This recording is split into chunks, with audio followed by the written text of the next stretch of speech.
Hey guys, I'm here with a review that I'm pretty excited for. For a whole season in the making, I'm reviewing the Puma Mid-Distance Nitro Elite 3.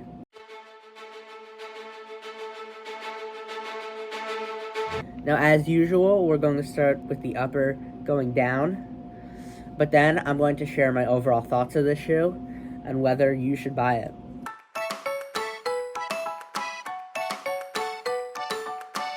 So let's start with the laces. These laces look like they have a lot to be desired. They're very thick, very padded, which is very surprising, especially for a spike. But I actually had no problems with tying these spikes all season, and I tie my shoes pretty tight, for track at least. And there was actually pretty minimal extra length, so that was done really well. In terms of the lacing system, it's actually pretty good, pretty standard if you look at it. I was able to tighten the midfoot, give a little bit more slack in the forefoot, and that worked fantastic. The heel counter is medium stiffness. I can push it down, but it definitely takes a little force. It definitely actually helps locks your heel in. It's pretty noticeable, and it's really helpful for not allowing heel slide. You also have the too many pads, like a lot of race shoes. They don't really help with anything, maybe just reducing irritation, but the tongue is going to be pretty thin, like actually paper thin. If you have any Puma shoes, you know what I'm talking about, especially the Fast R3. This is so thin, but it's not really a problem, just because, once again, these laces are really soft and squishy, so you don't get too much lace bite, as well as it loops through the front of the shoe right here, so you don't get much tongue slide. In terms of the comfort of the upper, I would say it's comfortable. It's nothing special. The upper is a very plasticky material, as you can hear if I scratch it. I actually had someone step on my foot mid-season in my right spike, and there's barely even a hole, so this is a pretty great upper. In terms of problems I did have, it was actually one really big problem over the season. The upper stretched a little bit after the first few uses, and my right toe was sort of coming off the foam a little bit. Like, if you look at it from above, it was sort of stretching like that. But interestingly, I loosened up the forefoot, and I tightened the midfoot and tightened the heel, and it actually solved the issue. So that was pretty negligible for my performance during the season. But it is something worth noting that it definitely will stretch the spike. I also want to comment how beautiful this upper is. You got the Puma swoosh, and then on the other side you got Nitro with the cat, and there are little bits of purple dotted throughout.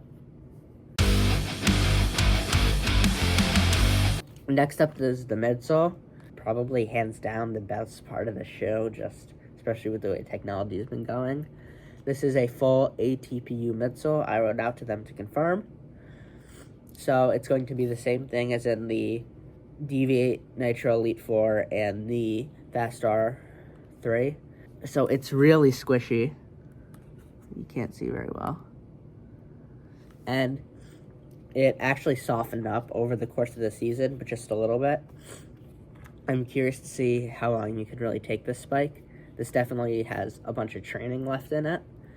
So after some 40 miles I ran and raced and trained in it this season, it can definitely go longer, which is great to see. The midsole also, unlike a lot of mid-distance spikes, there is actually significant cushioning in the heel, but the forefoot is far more aggressive. If you just look at it, tapers out on the medial side, which actually increases stability and allows the spike plate to be and footprint to be a little bigger. So I think that was definitely a good design choice. The midsole also has a carbon fiber plate, full length. It's very stiff carbon fiber plate, as you'll see with a lot of other mid-distance shoes. Surprised on how well they were integrate this, because you can see two different colors of foam, but it's actually all a one-piece midsole. So they probably, and if you also look at the outsole, it's all pretty seamless one piece. They probably had to incorporate it inside under the insole or under, I'm not entirely sure, but it's a pretty great engineered plate. It's super stiff, but when you're running, you can definitely get that kick off the plate. Now, the outsole and the spike plate. In the back, you have a shark fin design, and in the front, you have a full spike plate with 6 pins, and then you have some exposed foam here. But after running on a track the entire season, the only wear I've seen is just changing color. So this foam is crazy durable. The shark fin is actually less of a shark fin and just more of a hard plastic. If you get a close look at it, it's got some texture to it. But that's had no wear, even walking around like heel on concrete. So that's pretty great.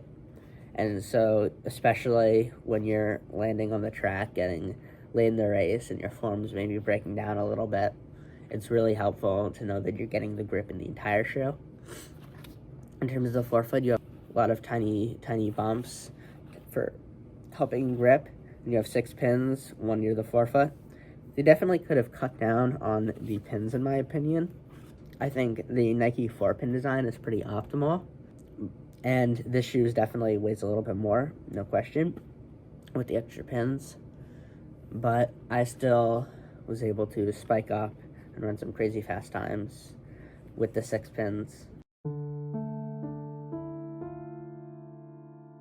Now, in terms of my overall thoughts, you have mid-distance spikes that lean more towards sprint spikes, like the Adidas Ambition. And then you have mid-distance spikes that lean more to distance spikes, like you'll see in the New Balance Mid-Distance X3.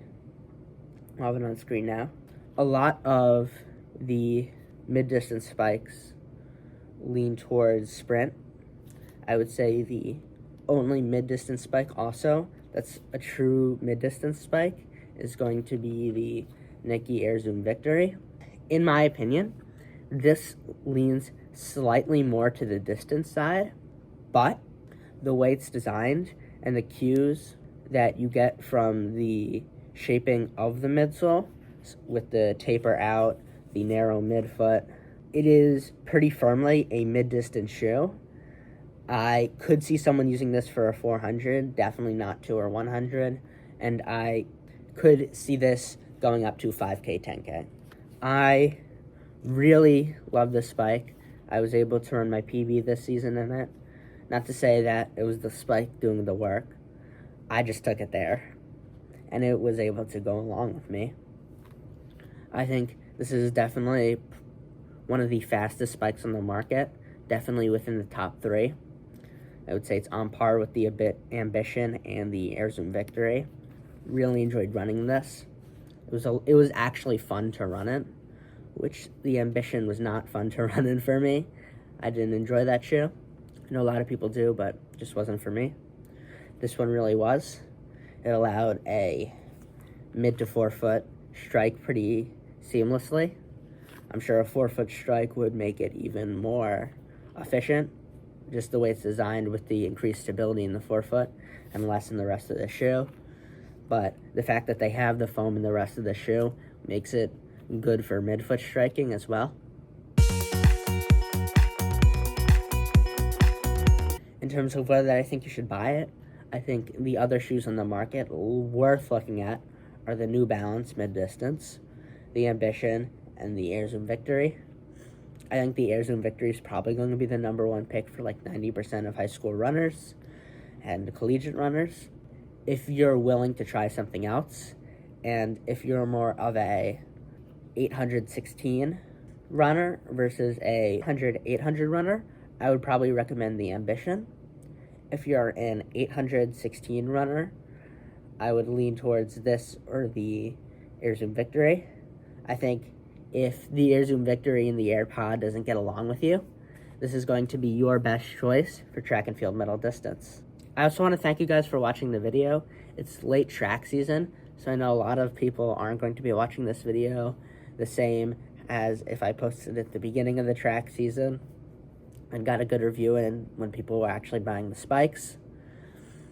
The spike can also be a little hard to get your hands onto, I know, but thank you guys so much for watching. The channel would not be here with over 100 subs if you guys weren't here. So thank you so much. I'll see y'all next time.